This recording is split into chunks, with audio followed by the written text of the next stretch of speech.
now you have the ability to maximize a seller's return, or more importantly, make them feel really good about the price that they're going to get. Because I ask sellers all the time, I say,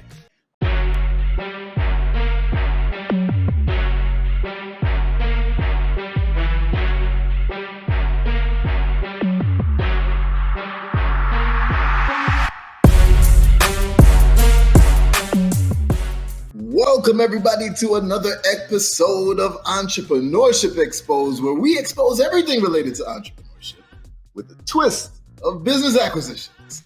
And if y'all know me at all, you know that I love conversations about business acquisitions, but I also love conversations about real estate because of how closely related they are. And we've had a couple of conversations about real estate before. We spoke about commercial real estate development. We spoke about fix and flips, the BRRRR method. We spoke about being a landlord, multifamily properties, but we never really went fully deep into how you can do creative deal structuring in the real estate market for acquisitions of real estate. So today, I heard this guy speak. Our guest today, I heard him speak and I was like, hey, that's me. That's what I do. It was a perfect, it was one of those moments like, yo, we got to connect. Right. So he already came and spoke to the community, the BBI community, and we had to get him on Entrepreneurship Exposed as well. So welcome to my guy, Zachary Beach. Zach, what is good, brother? How's everything? Oh, Beez, I'm excited to be on here today. Yeah. I was so pumped when you spoke before me. I was like, my life is going to be so easy. He's sitting up there, he's talking about how to buy real estate on creative financing, and I'm like, all I have to do is just go up there and talk about real estate now because he already set the stage. It was so easiest speaking engagement ever. Okay, so you know what? You should have went first because I believe, and you tell me this though. Yeah, sure. Do you? I mean, we're jumping right in apparently. I didn't even get to introduce yourself yet, but we're gonna come back to that. But tell me this: do you get hesitation from people when you explain this? Like, oh, I don't know if I could do that type of thing. Do you get that? Well, I think creative financing just in general is like this, people almost feel like it's too good to be true. Like it's a facade, right? It's like, you tell me you can buy real estate with no money down, that somebody doesn't need you to go to a bank or personally guarantee the debt, or you're going to leave debt that belongs to somebody else on the real estate and you're going to own it. It's like this, this magical thing that's out there.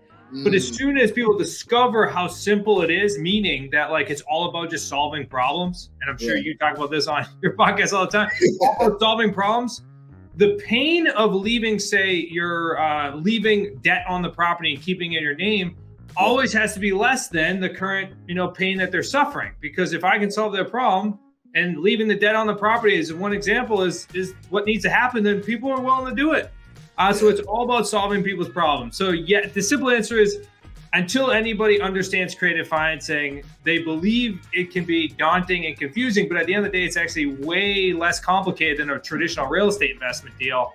And we'll probably go into that throughout today as well. Yeah, and the only reason I'm bringing that up is because I figured it would be easier or more digestible for people when they're hearing it in the real estate side, right?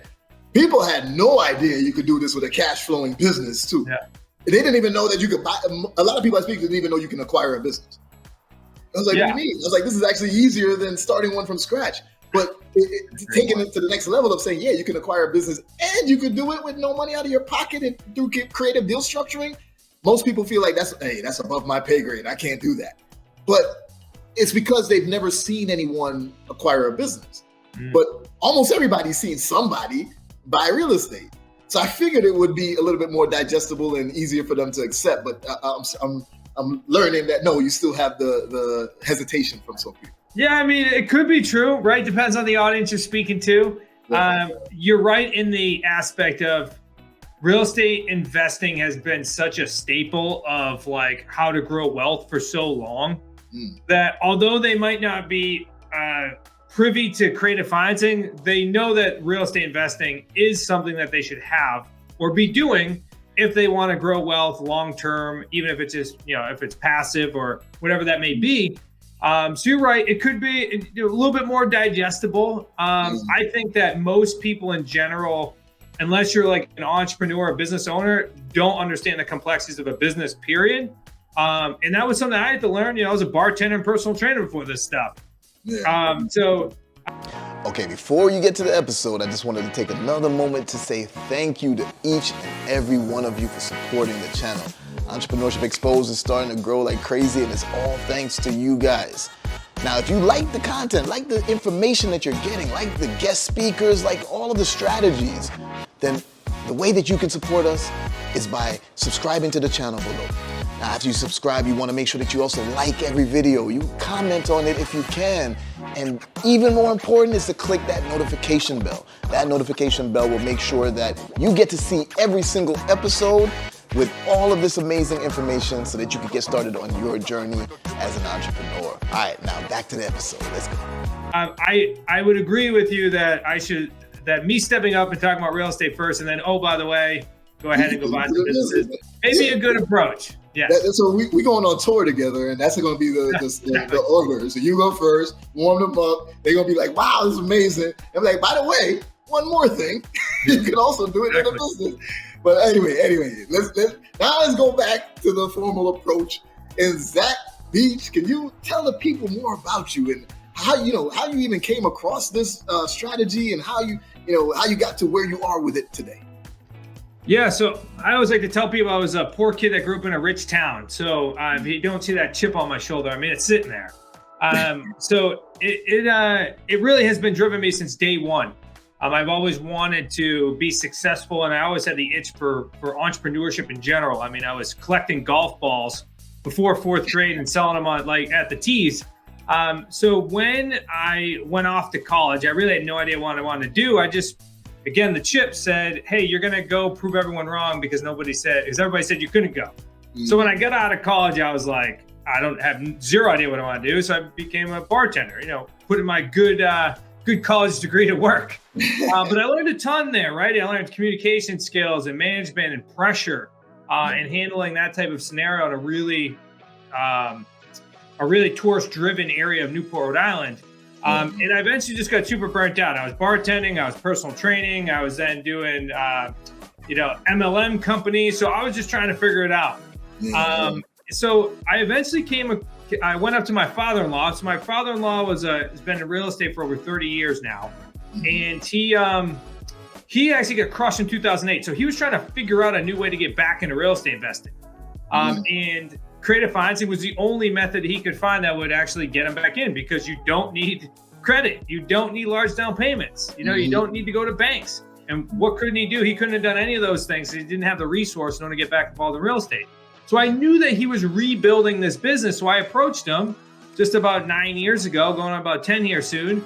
And I said, hey, I don't know if I'm going to like real estate, but I'd love to know what you're doing. And maybe I can go ahead and start doing some things like that as well. So I started from the ground up. Man, I was cold calling and just reaching out to people that, at one point in time advertised that they wanted to be sell their piece of real estate. And I just started working that business as hard as I could in addition to what I was doing. And then eventually, I burned the ships like Cortez and made the leap. And I've been in real estate investing ever since. Great analogy for sure. Yeah. but that's a fun fact. Was it 2 years after college for me that I became a bartender too? Right. So, but it was I was in corporate America at the time. I was working, but I became a bartender on the weekends just for fun, to be honest. It was like, hey, I was still going to the club a bit, so I was like, I was get paid to be there, right? I was get paid to be there. Plus, you're on stage, right? I mean, everybody wants to be friends with the bartender. Exactly. So I probably had more fun than the people at the bar did, which is the best. Exactly, right? And I had a little bit of odd end jobs that I didn't need. Like I was a park ranger for a little bit too, right? So that's a whole nother story. But I'll tell you all types of random little things I did. But okay, let's get into this real estate thing now, right? Now, I always tell everyone, I can't lie, I am no expert in real estate. I dabbled a little bit, had some bad decisions, and I've had some good ones. And then I kind of realized, I'm not gonna be a professional, an expert in this. So let me just pay the experts to invest for me, etc., like that. But my issue with real estate was always when I first got in, and I think a lot of people follow this path or whatever, this, order of operations. I got in and was like, okay, let me get into fixing and flipping, because I was able to find some real estate for really inexpensive in certain markets, Cleveland, Chicago, and maybe I got something for 50 to 100,000, put, I don't know, 20,000 into it, and then able to flip it, and within like 6 months, and maybe make 50,000 off of it. And I was like, oh, this is great. So I was making some money off of it. And I was like, this is cool. I did it a couple of times, but then I started thinking about the opportunity cost. And I was like, 6 months to make 50,000? I got other ways I can make more than that in a shorter period of time. So I started, focusing on those things. And then I went more into the single family. Then I went into the multifamily. And even with those, I was like, yeah, but now I'm a landlord. I don't want to be a landlord. I thought I could get a property management company to take care of it. And they were like, oh no, it's too small. We don't take it for those. I'm like, what? So then I realized that, okay, maybe I'll do real estate if I could get like huge apartment buildings or something, because then it's cash flow. Then it's also, I could get property management, right? Mm-hmm. But there was a certain barrier of entry for that for me. Sure. And then I realized the ultimate in real estate, in my opinion, was commercial real estate development. That's where you can make the real bang for your buck and all that type of stuff, and less time, and not have to be, as a landlord and such. Mm-hmm. Then I met you. I was like, I want to go back into real estate now, right? Sure. What are your thoughts on those different forms of real estate, and then how it compares to what you're doing? Well, I would start by saying this, like creative financing is like in my opinion, like the foundation to all those other real estate investment strategies, because it can fit in each and every one of those. Creative financing is just it's a technique of either utilizing current debt that's on properties, right? Those are known as like subject to deals, or controlling somebody else's debt, meaning that they will be your bank or getting other people to finance you. And then a mixture of kind of everything in between. And then, the last thing would be like controlling real estate without actual ownership. Some people really enjoy that because it's super seamless and it's extremely risk averse. And those are known as like lease options, right? You don't own anything, but you control the assets. You can create cash flow from it. I think that there's a preconceived notion of what the path is of a real estate investor. You either start at wholesaling or fix and flipping. And then you graduate. Like now everyone is like graduating to creative financing. Or they graduate to multifamily, right? So it's all different paths. I mean, luckily enough, I was naive. I had no idea what real estate investing was. So I had no preconceived notion to say, Zach, you have to do this. I was just like, hey, I can buy real estate without money. I'm in. Tell me how to talk to people and I'll solve people's problems. But I do believe that there is a component of having long-term holds, but also creative financing techniques. Like I'm a big component of having long-term holds mixed with rent to own. We do a lot of rent to own. You talked about not wanting to be a landlord in single family homes. All right, well, perfect opportunity to not be a landlord. And even more importantly, taking money off the table day one. That's why it's extremely risk averse. It's like I get a property that I own. I then go sell it to a tenant buyer, a buyer that needs time to qualify for a loan. They give me 5 to 10% for a down payment as non-refundable. So like on a $500,000 house, I'm getting anywhere from $25,000 to $50,000+ in my pocket day one when someone moves in. Now it's not a long-term strategy, right? Those usually cash out every 3 to 5 years. But you get down payment, you're getting cash flow on the property because your tenant buyer is paying you and you're paying the expenses, you're collecting a delta, and you're building an equity in those deals. So there's that risk averse of, hey, I'm going to play some rent to own buyers. And I'll say this as well. And that's because during COVID, we had extremely low default rate of our tenant buyers. Why? Because they wanted to become a homeowner. They were treating it like they were homeowners yet. They just didn't have their own loan. So what did they have? They had a non-refundable deposit that was at risk. So they were going to keep making their monthly payments and figure out a way to do it, or at least communicate with us in order to structure a plan. Versus traditional tenancy, right? That is, they're renting. People don't treat your property like they do when they own it. So you're renting this house. So what does that do? That's got some long-term play with it, right? You can rent it for as long as you want, but you also have to deal with some of the headaches like during COVID, right? They had this extremely high default rate. And most landlords didn't want to be landlords anymore. Yeah. That's also when we jump into some other things, some opportunities that are happening right now. So it's a little bit of a mix. I know I went about a little bit of a tangent to the right-hand side, but there is no real clear path, in my opinion. It just depends on what your strategy is for your goals. I also do love multifamilies in commercial real estate. We bought a commercial building, which I showed you the HUD when we were at that event. At one point, we ended up bought it for $550, sold for $1.2 million.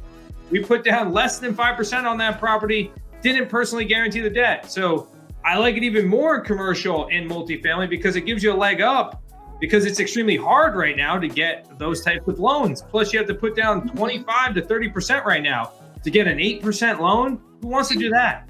Instead, we'll show you how to get much lower interest rates, if any, without putting down as much money. Okay. So before we get too deep, and then the audience is like, wait a minute, hold on, I still don't understand how we're doing all of this. Let's frame it first. Let's explain, because we got to pop this later. Not yet. Yeah. Oh, we're going to pop this later, right? But for now, let's just explain in the simplest terms, and you do a great job at that, by the way. So kudos to you, because that really, laid it out for me and my community when they heard it all. But just explain it to the audience in simplest terms. What exactly is it that you are doing with real estate, and how does this work? Yeah, let me break it down like this. So there's 3 strategies on how we buy. And really, all creative financing is just solving some of these problems and then either controlling debt or creating new debt. And let me break it down even simpler. So we buy 3 different ways. One is a lease option. I talked about that. A lease option or a lease purchase simply means that you're just going to control the property without ownership. Just know that, and your intent is to sell it, either on a rent to own or rent it. We also have owner financing, which, just think about, on owner financing, your seller is your bank. So instead of going to a bank, your seller just becomes your bank. And we could talk about why people would actually do that, but there are hundreds of thousands, if not millions, of people that want to do it because they have an asset that's debt-free. And then the last one would be what? Especially nowadays. Yeah, especially nowadays. Oh yeah. And then subject to deals, which I know a lot of people have heard now the word sub to. So subject to deals are really just when you buy a property, you take ownership as the investor, but the original debt or the original mortgage that's on the property remains attached to the seller. Yes, it's 100% legal. Yes, there's many ways in order to structure the deal. No, you don't necessarily always have to worry about the due on sales clause. There's many different ways in order to continuously buy these pieces of real estate, because at the end of the day, it's about solving people's problems. So those are the 3 ways we buy them. It just means that we certainly help out everyone that couldn't get the traditional sale as their end result.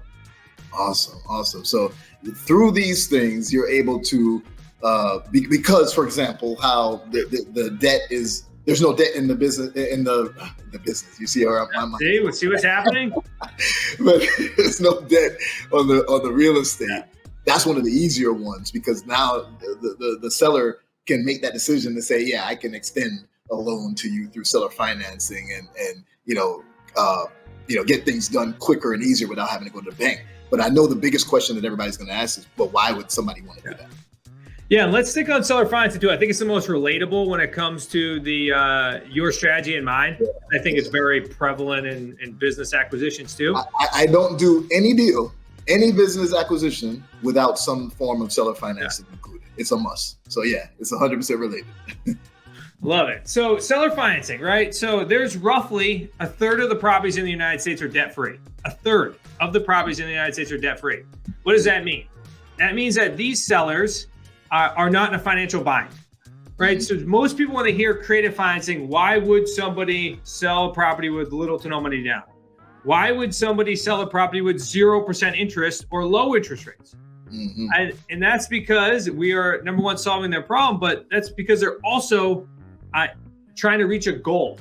They're not necessarily need me to come in and save the day. If anything, they want to maximize their profit on their house.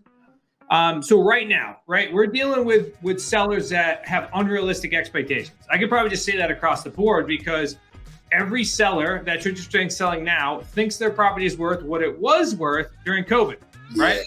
Yeah. But it's not anymore. I mean, in most markets, it's not. I'm doing a broad stroke. And when I say markets, I mean, I'm sitting in central Massachusetts. There's probably 5 different markets in central Massachusetts. I'm going to use it as a broad stroke of just saying the real estate market across the United States. So in most markets right now, the prices are either staying stagnant or declining. So they're not worth what they were during COVID. But sellers still believe they are. So I know we use this. We talked about this on your event that I was part of, and we said, all right, your price, my terms, right? So now you have the ability to maximize a seller's return, or more importantly, make them feel really good about the price that they're going to get. Because I ask sellers all the time. I say, all right, is price most important to you? Is it down payment? Is it interest rate? You tell me what's most important, because I can't give you all of it, but I can usually create some options that highlight like what you really want. And a lot of sellers will say, I want my price. And I say, great.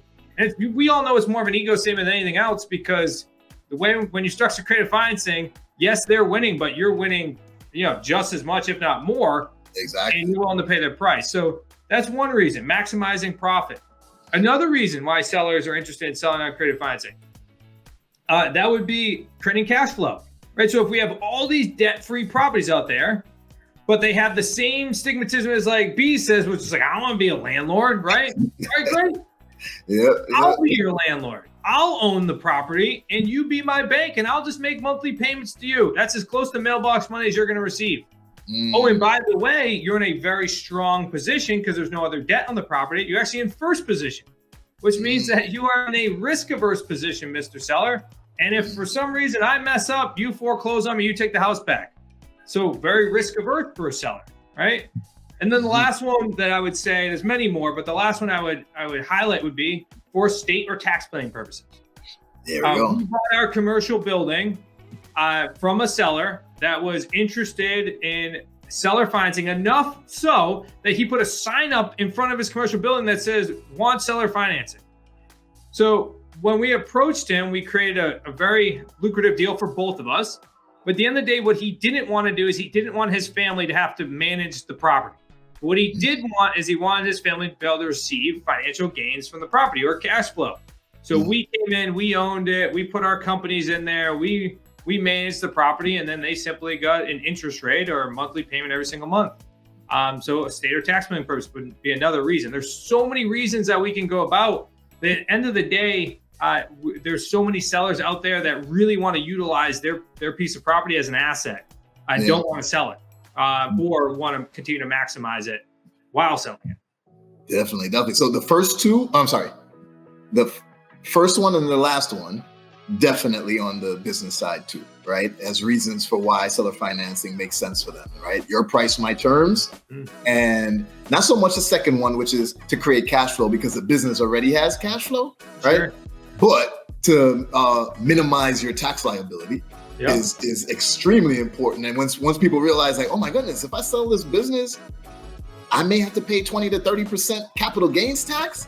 Well, not if you give seller financing, because then it's structured as a loan and you don't pay taxes on the loan unless you add interest, and you pay taxes on the interest, right? So it's definitely the same approach, and why it makes sense to seek creative terms, right? Yeah. But now, so here goes the thing.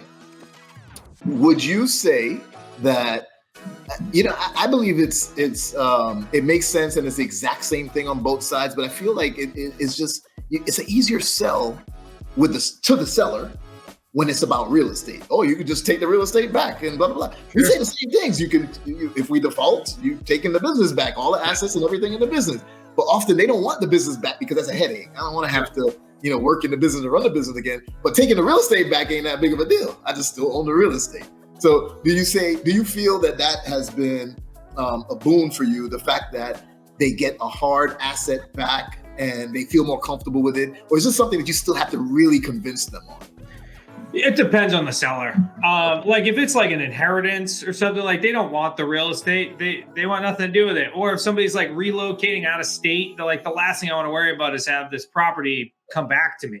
Yeah. But like some say a tired landlord, someone that like has been operating the property for a long time. Yeah, I mean, that's pretty easy for them to take back that hard asset, because also historically, the longer you hold on to the property, the more it appreciates. So it's very likely that, the seller, if he were to ever get it back, it's going to appreciate long-term, right? It may dip in markets, right? We have cycles, but if you hold on to a property for long enough, it's going to be worth a lot more than if you sell it. So, I think that is, depending on the right seller, that is a good sell.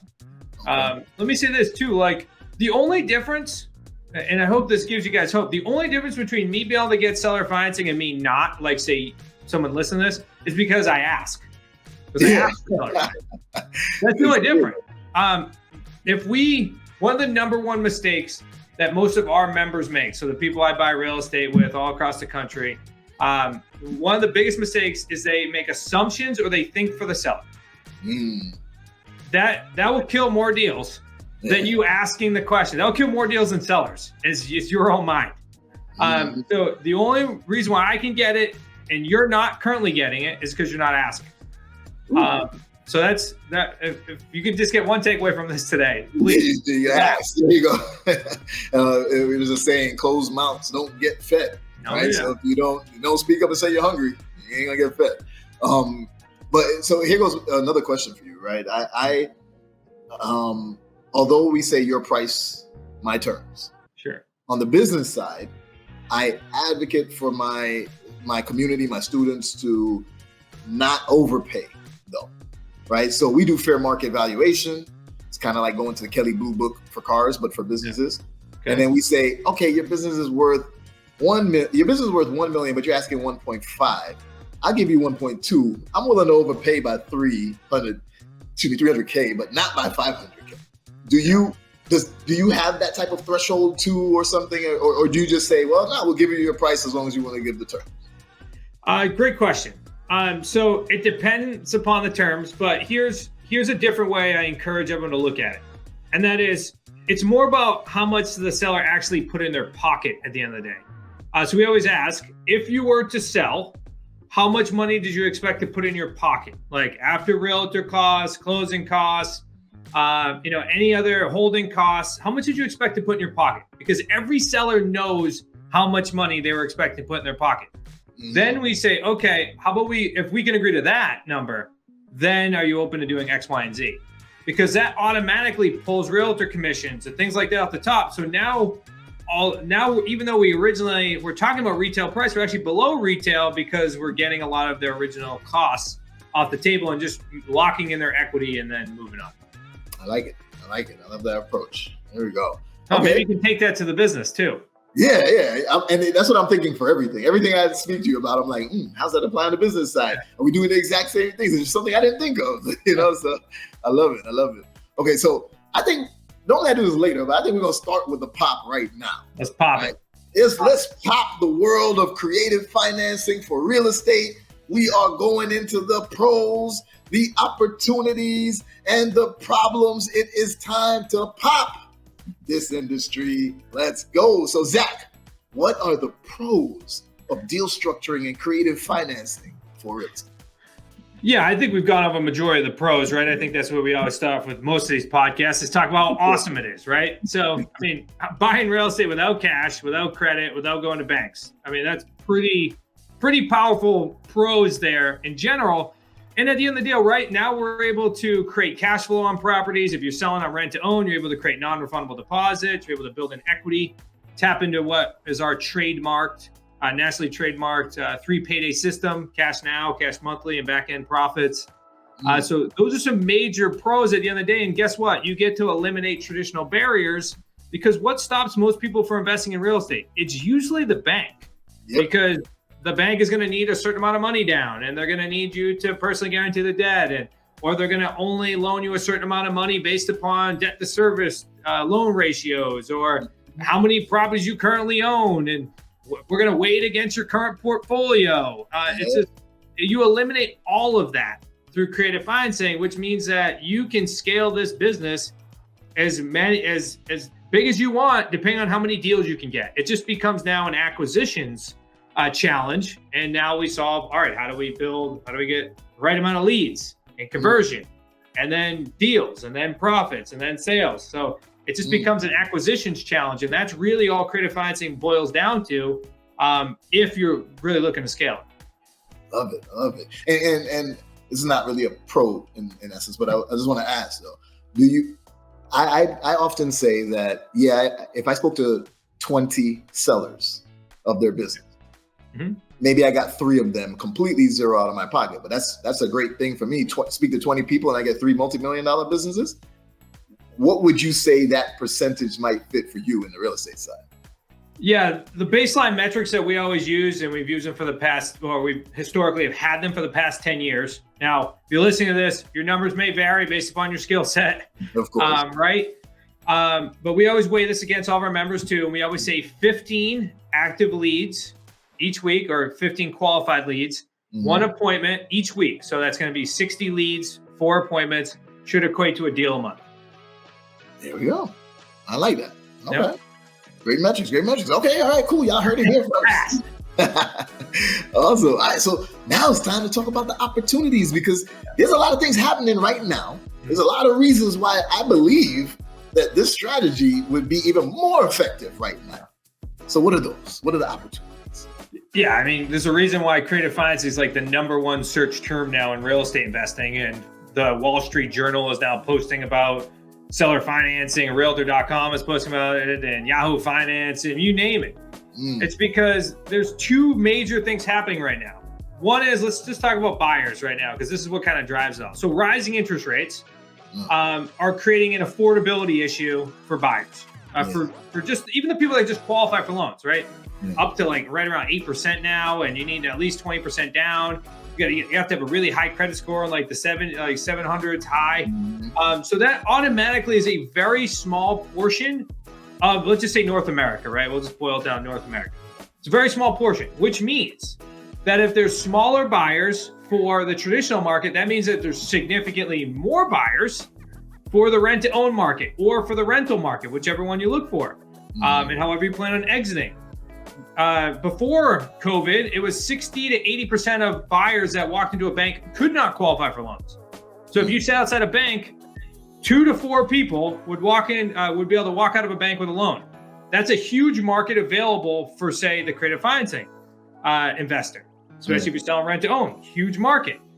But then at the same time, right? So because of rising interest rates, now you have properties that are sitting on the market longer, or some sellers won't even go to market.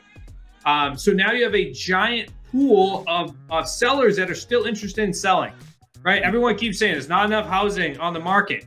Well, it's because it's like 40% of all homes purchased are by real estate investors. So most of these deals are happening off market anyways. Yeah. You just have to know where to go.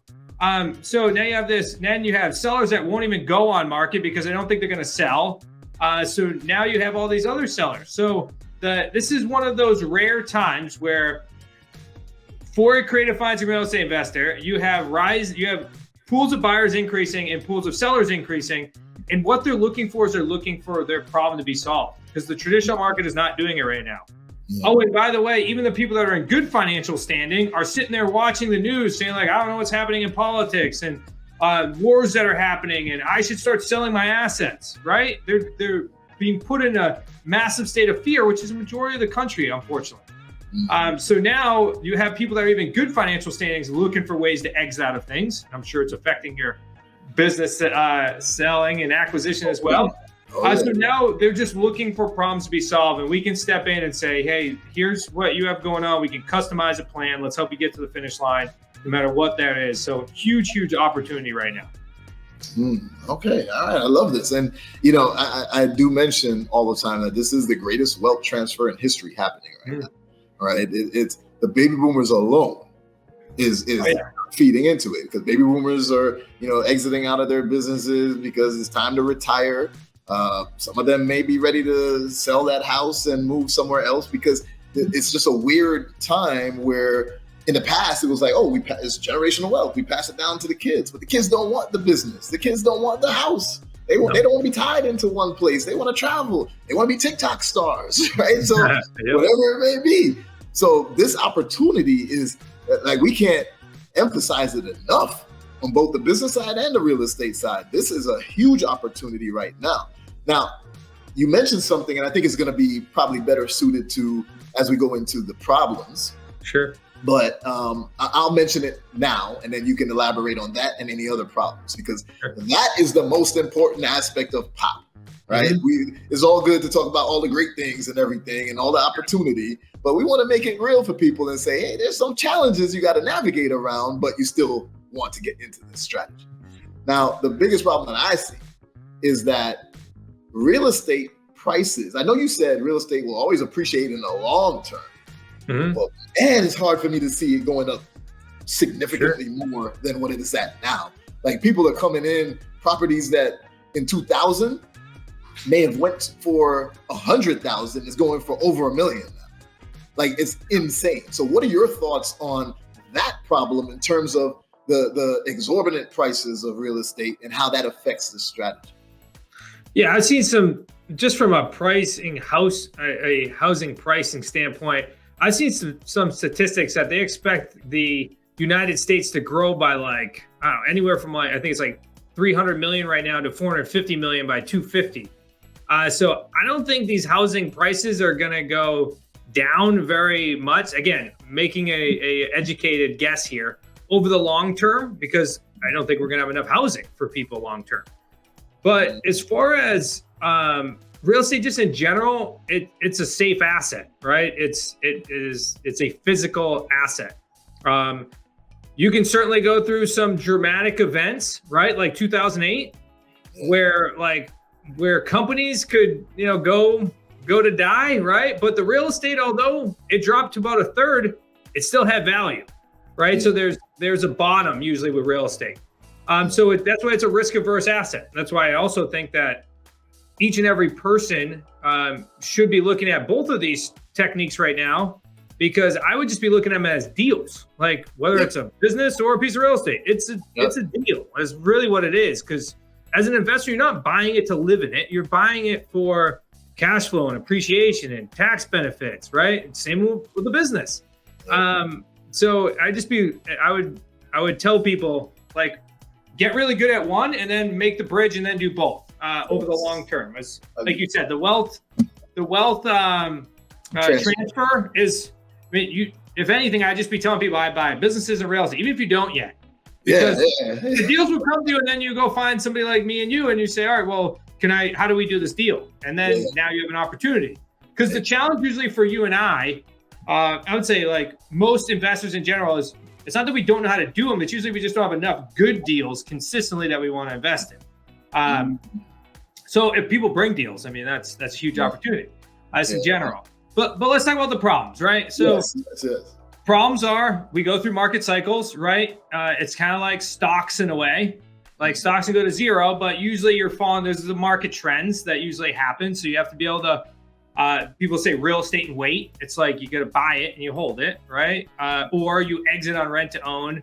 But then there comes some challenges with that, which are just like any piece of real estate. If you're dealing with people, you're dealing with people problems, which means things like eviction or foreclosure, dealing with tenant challenges, tenants, toilets, and trash is what people say. You don't want to be a landlord. So those are some problems that if you're evictions, court, right? Those things all happen.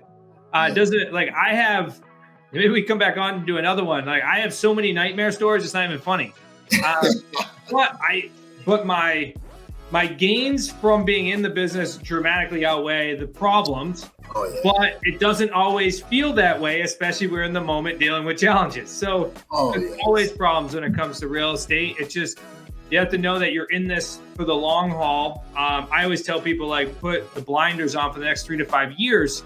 If you really want to learn creative, like really work on your skill set, systems, processes, mindset, you got to put the blinders on. This isn't an overnight success.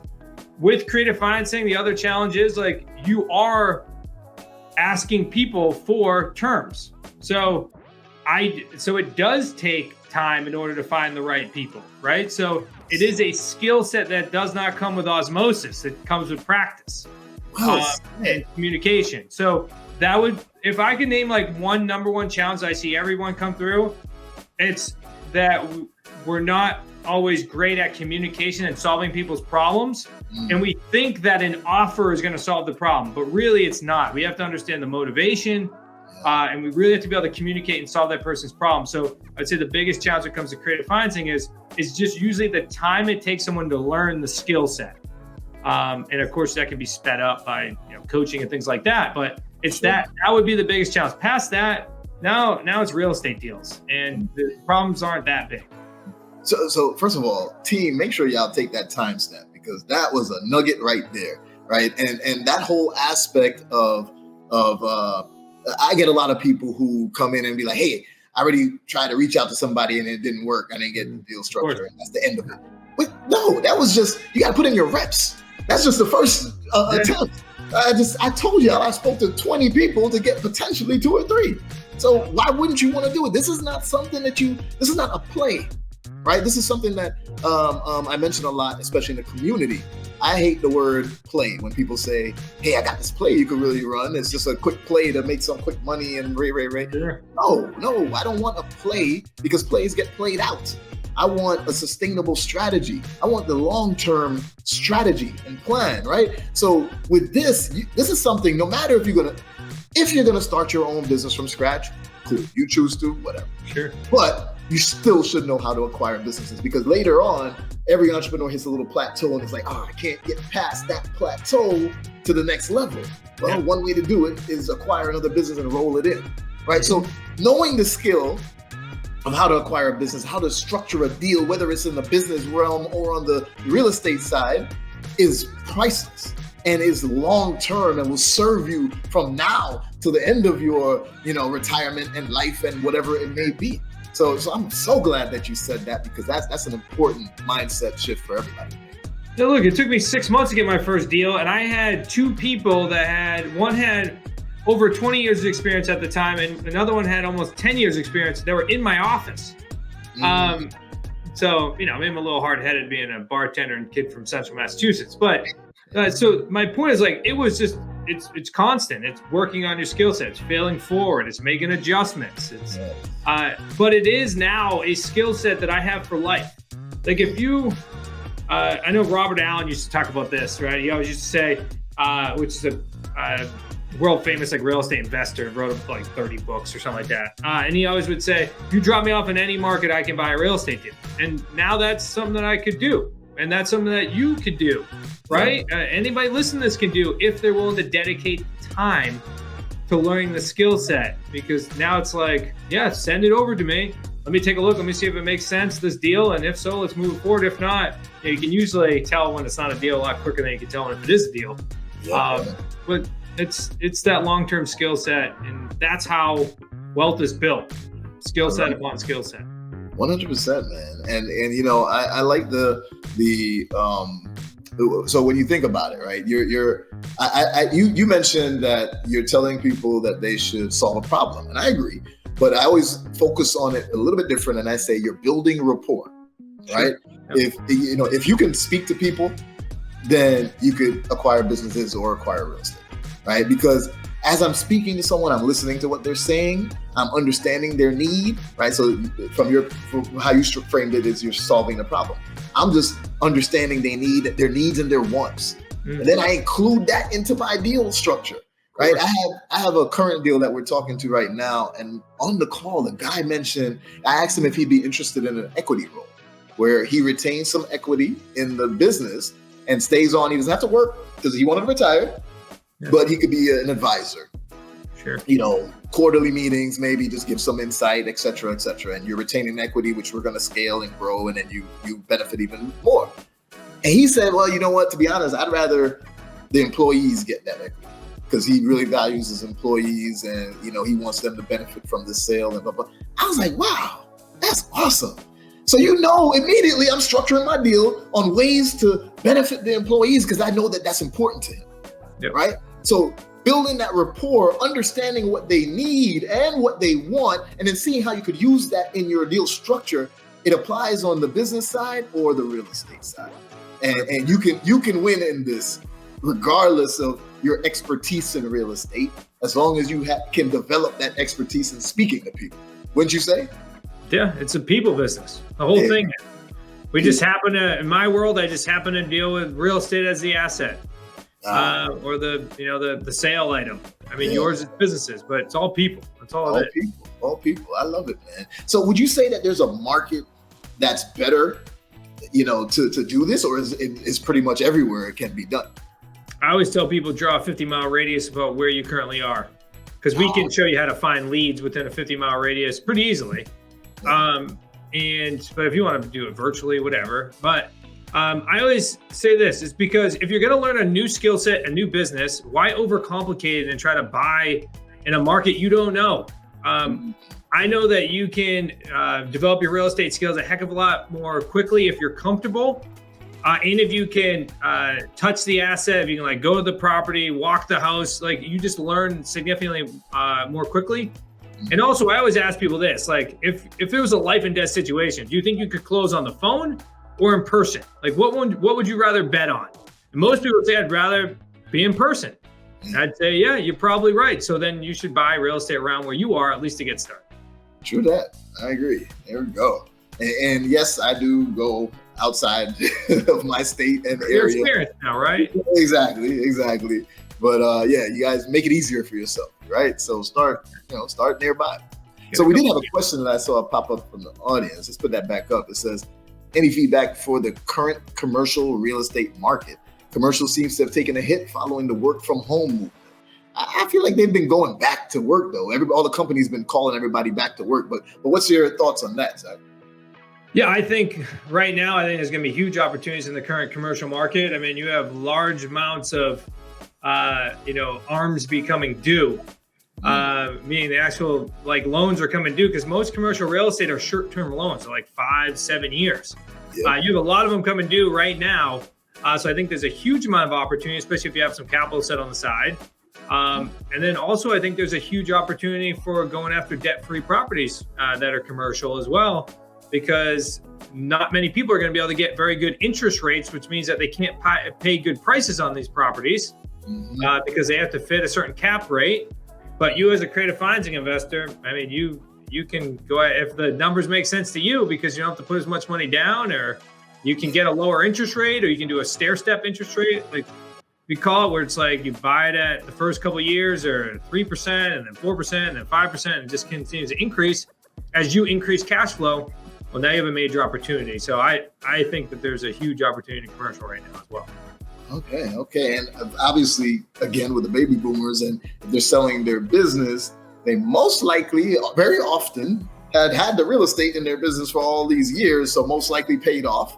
And now you're getting creative deals on both sides, the real estate, commercial real estate, and the business side for sure. So yeah. I love that one.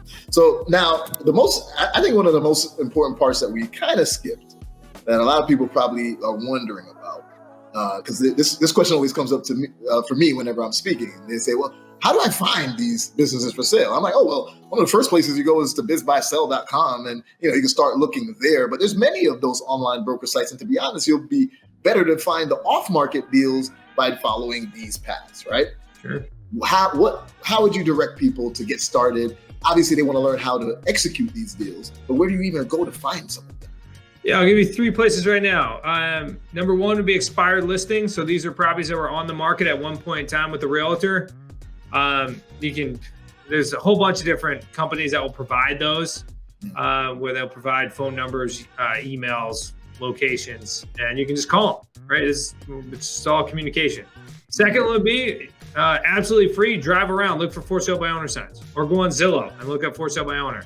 Zillow's making it a little bit more challenging, where they're giving these their phone numbers, so they capture their leads. So sometimes you're better off trying to find those signs. And then third would be join your local real estate network groups, make friends with wholesalers and fix and flippers and realtors, as creative financing is a huge opportunity right now, because a lot of the problems that those 3 niches used to be able to solve can't solve them right now. So I get many leads from all of them, and I just call on those deals and try to provide additional opportunities. Okay, I love it. So you mentioned realtors. How does it work when it comes to a realtor? Because if is the realtor listing it and then representing it and then getting commission from the seller, is that just negotiated in the deal overall? Yeah, So a lot of the realtor relationships we build are like, hey, if you have it listed and it's going to expire, call me first and let's see if we have some offers, some options. Okay. And then we have a couple different ways in which we strategize with realtors, meaning like if it's about to expire, then we'll tell them that we'll give them like a part of the non-refundable deposit as like, because the way we're selling our rent to own, then we're going to collect a non-refundable deposit and we're going to collect multiple ones over time. So it creates a bit of an annuity for them that they're going to lose the deal. So that's more of like the realtor referral that we're looking for. But or if a realtor gets a hold of a seller and let's say there's no equity in the house, because we're starting to see a lot of that come about where people bought the property for the interest rate, put a ton of debt on it, and now it's not worth what it used to be. Yeah. Well, now the realtor, like if that seller sells, then they have to pay the realtor out of pocket. Like there's no equity in the house. So instead, we'll say, hey, if that lead doesn't work, then send them over to us, and then we'll structure something to cut you in so that we profit from that deal as well. So it also depends on the relationship. There we go. So you're making relationships for sure and rapport with the realtors as well. Another quick fun fact. I don't believe there is an actual business broker licensing, right? There's certifications, et cetera, with it. But technically, business brokers are real estate brokers.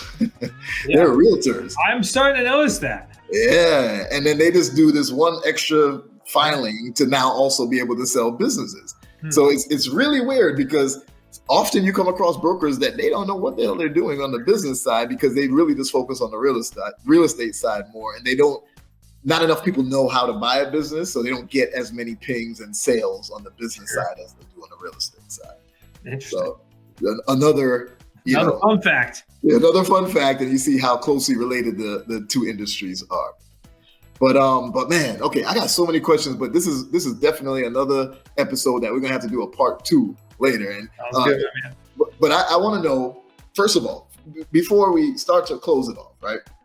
I'm doing this challenge that's happening right now, and I normally ask people, will they be part of the challenge? But I already know you will be, because what you're doing right now is exactly what it takes to be in the challenge. It's called the $1 Trillion Table Challenge. Okay. $1 Trillion Table sounds like crazy, trillion, but through things like business acquisitions, through things like real estate, through things like the financial markets, by the end of this decade, so another 7 years from now, I want to sit in a room at a table, right? I especially do want minorities to be at that table, right? People who look like me for sure. But I want to sit in that room at that table with a network of people, and we have $1 trillion of AUM, assets under management. Now, I know some of your strategies you exit, right? You have an exit for how you're doing this, but I'm sure you're also doing assets under management. You're also holding some. Mm-hmm. And between our businesses, between our real estate, between everything, we have a collective $1 trillion of AUM. Do I need to ask, will you be at that table with me? I would love to be. Yeah, there we go. Tell me where I need to be. I already know he said your address. I love it. Well, this is great. This is amazing because I believe that while some people feel, oh my goodness, I can't do that in the business. I'm just so nervous. It's above my head. And maybe they need to build some capital first to feel a bit more comfortable before going into the business acquisition side, even though you don't need it. I believe that they may feel a little bit more comfortable on the real estate acquisition side using these strategies. Oh, yeah. Now they can forego their credit, forego not having enough money to continue to acquire multiple properties. And then they start getting some cash flow coming in, and then that could go towards acquiring businesses on a larger scale as well. Yep. So I believe these are perfectly paired. I believe that, what you're doing is serving the community like, it's priceless. So keep going with that, brother. Definitely keep simplifying how this works for everybody, because I think that's your superpower as well. But tell the audience more about how they can find you, best way to contact you, and then learn the type of things that you're doing too. Yeah, absolutely. So I want to make sure that anyone that's listening to this, your entire audience, gets access to our first Amazon bestselling book. All you got to do is go to wickedsmartbooks.com/BEEZ2. That's wickedsmartbooks.com/BEEZ2. And go ahead and grab that. We'll absolutely ship it to you for free. Nice hardcover book. And then that way you can kind of dive into creative financing and how we do these types of strategies. Good place to start. And then, of course, you can find us on all the social media platforms. That's at Zachary Beach Official and at Smart Real Estate Coach if you're interested in diving further into our techniques. Awesome. I love it. And y'all hear the link is Beez too, right? So make sure you go get that free book. Make sure you reach out to Zach. Make sure y'all join his community to be invested around other investors that are doing similar things, man. And I'll tell y'all right now, y'all already heard it here first. Between Zach's community and the BBI, we are coming together to do some amazing things. We are going to work together to acquire businesses and acquire real estate and to show everyone that we can do it with creative deal structuring across the board. So look forward. Oh man, this is just awesome stuff. So make sure that you're already subscribed to this channel because you don't want to miss this type of information, especially when we bring Zach back on so we could see maybe a case study we're going to do together or something along those lines, right? That's actually a great idea, Zach. We do a case study. We show acquisition of the business and the acquisition of real estate and in real time and how it went. Oh yeah, this is great. This is great. Yeah, let's do it. Well, thank you, brother, for coming on. Really appreciate you. Everybody, y'all already know what to do. Like and subscribe. Make sure you're subscribed on all podcast platforms. Make sure that you are subscribed on YouTube. Make sure you turn on that notification bell so you don't miss any of the notifications, any of these conversations. But Zach, brother, thank you again for coming to Entrepreneurship Exposed and sharing your information and helping us to pop and expose creative financing for real estate. Thanks, brother. Thank you.